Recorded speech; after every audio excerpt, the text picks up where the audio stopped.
Perfectly that the day of the Lord so cometh as a thief in the night. What's the day of the Lord? That's the end of the world. This is what it's speaking of. It says, for when they shall say peace and safety, then sudden destruction cometh upon them. What sudden destruction? And what are you talking about people being saved and ain't no destruction happening? Why are people being saved? From what? See, when we teach that, we telling you that it's going to be a destruction. And people are going to have to be saved from it. And when you read about that destruction, that's the only time when the Lord comes back. That's when he takes people up. Not before that.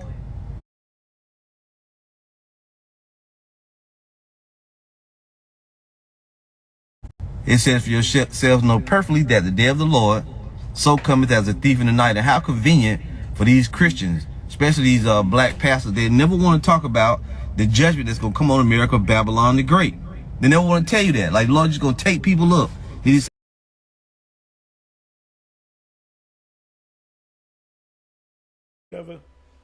preaches a sermon and you go home the next Sunday and then you do it for 80 years, then you die, then you're with this man, this dangerous man, I'm talking about Nero.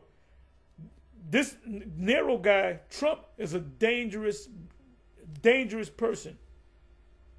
And he's got the whole world shook, and he's got everybody in war mode. Because they saw what happened to Venezuela. So whether we wake or sleep, whether we dead or alive, we should live together with him. Wherefore comfort yourselves together and edify one another, even as ye also do. So what does this dude talk about? We just read that whole thing in context right there, and it never said nothing about nobody leaving, during no tribulation period. Now, it does show the elect not having to go through the wrath, but what does that mean, though? It don't mean you're going to go up in no rapture. It means you're going to get that the elect don't have to suffer the wrath of the nuclear destruction. And we can show you that right here in Revelation chapter 11. Let's go there right now. Revelation 11. Listen, it says, and they heard a... And I'm sorry, let me just say this here, right? You know me with gold and silver. The gold and silver made a dramatic drop. Gold is down to 4,900, and it went up as of a couple of days ago, 3-4 days ago. It went up as high as 5,600. So it made an almost $1,000 drop in a matter of a couple of days. Silver went up to, if it didn't reach $120 an ounce, it was close to it, and now it's at $90. So 90, 100, 110, $30. That's a big, major jump. So I don't know what they're doing behind the scenes. And I guess people are panicking. So I just wanted to say that because I'm looking at this video right here. The bubble is the dollar, and the pin is gold.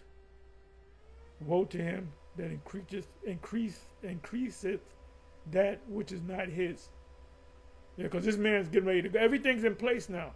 The only things holding this destruction and the deliverance back is the mark of the beast. And when that comes, I believe we'll be out of here inside of a couple of months.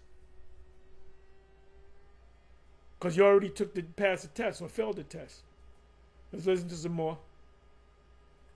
Voice, Salakia, and they heard a great voice from heaven saying unto them, come up hither. What's that? That's the elect being beamed up into the chariots. And they ascended up to heaven in a cloud, and their enemies beheld them. So 2 things here. The elect is beamed up into the chariots. That's what the cloud represents, into a gigantic spaceship.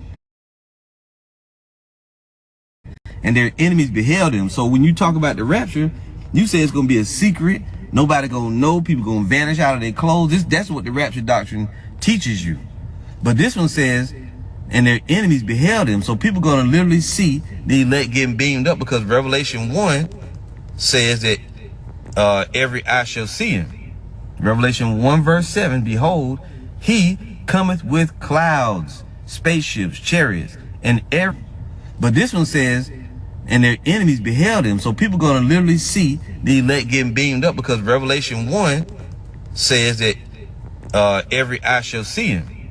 Revelation 1 verse 7, behold, he cometh with clouds, spaceships, chariots, and every eye shall see him. It's not going to be a secret. And they also which pierced him, and all kindreds of the... Yeah, because what they teach, pursuant to Daniel 9, which they're going off on, is they're saying that that certain the Christians, or true believers, are going to be beamed up, and everybody's going to stay on the earth for 7 years. It's going to be a 7-year tribulation. And then, like I said, that's in Daniel chapter 9, which they totally don't understand. They have clueless when it comes to that. Because why would the Lord have to come back again if he already delivered the elect? It's simply, all of them teach the same thing, because that's part of a common breakdown. If you go to theological seminary, you teach the same thing. The black church don't teach nothing. They don't even understand the concept of the end of the world. The earth shall wail because of him, even so, amen. And it never says anywhere else that he comes at a different time. It's the same time. Right here again, verse 12, Revelation 11 and 12. And they heard a great voice from heaven saying unto them, come up hither. And they ascended up to heaven in a cloud, and their enemies beheld them. Remember back in the book of Acts, he said, this same Yahweh shall you seen leave shall come in like manner. And a cloud received him out of their sight. He was beamed up into a chariot then. Yeah, he's not coming up to beam up some Christian believers and then coming back again to destroy the place 7 years later. That doesn't make any sense. Yeah. So he's going to come back the same way, right? As a matter of fact, when you go to Revelation, you go to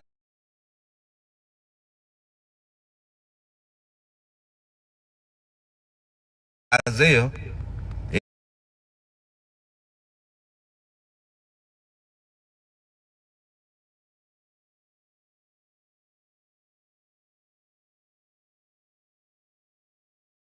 it tells you that he's going to come in the chariot.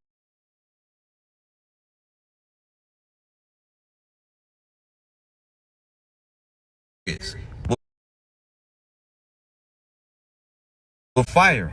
It's going to be an all-out invasion. There ain't going to be no need you get whisked away and you ain't got to suffer. Nah. Isaiah 66:15, for behold, the Lord will come with fire and with his chariots like a whirlwind. These are the clouds, the chariots, to render his anger with fury and his rebuke with flames of fire. That's the wrath that's going to be exhibited on the earth, that we're going to escape. Not that you ain't got to suffer during the tribulation. They trying to confuse you. They use the word wrath to mean it's going to be the wrath of the Antichrist. No. The Lord's fury is going to play out on the earth when the nuclear missiles hit this place. And the elect going to be taken out of the way of that. But that's going to end the tribulation though. For by fire and by his sword will the Lord plead with all flesh, and the slain of the Lord shall be many. What did the scripture say? Every eye shall see him. Now back in Revelation 11, and I got something important here, verse 12. And they heard a great voice from heaven saying unto them, come up hither. And they ascended up to heaven in a cloud, and their enemies beheld them. And the same hour was there a great earthquake. That's going to be the wrath of the Lord playing out on Babylon. What starts the great earthquake? The nuclear warheads hitting America, Babylon the Great, during Armageddon. That's what the wrath of the Lord is that's playing out on the earth. The fierce anger of the Lord burning America up. Now, when it says the same hour, as soon as the elect went up into the chariots, you won't go up, then it's going to be no damn 7 years. No, as soon as the elect got taken out of the way, they avoided that wrath, which is what? The wrath is the nuclear destruction. That's the wrath of the Lord. It says, in the same hour was there a great earthquake, and the 10th part of the city fell, and in the earthquake was slain of men 7,000. And see, all these scriptures right here, Revelation, this is all basic to us.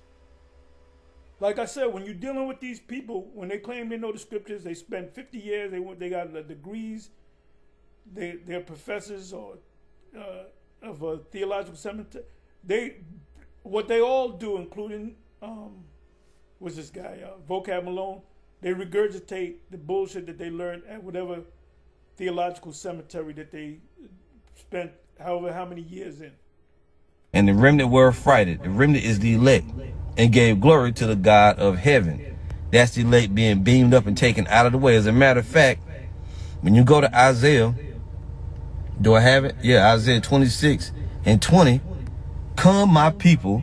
Who's the Lord's people? The Israelites. The elect of the Israelites. Enter thou into thy chambers. What's the chambers? The chambers are the clouds, the chariots. And shut thy doors about thee. Hide thyself, as it were, for a little moment, until the indignation or wrath of the Lord be overpast. For behold, the Lord cometh out of his place to punish the inhabitants of the earth for their iniquity. This is the wrath of the Lord right here, not no 7-year tribulation period. For behold, the Lord cometh out of his place to...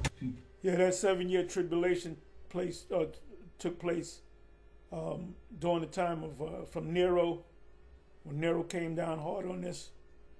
Then there was a time before Nero, coming in Nero, there was a time of peace where they wasn't taxing Israel.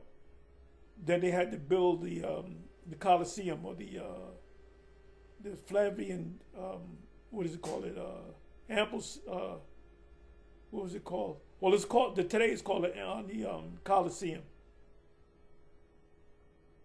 Amphitheater, the Flavian Amphitheater at that time, but it's now called the Colosseum. And people go to that place now. That place is that Colosseum is huge. So they needed revenue to build it. So they put more taxes on Israel. They said, let's tax them. And they wouldn't have it. And that's when that war started, the first Jewish-Roman war.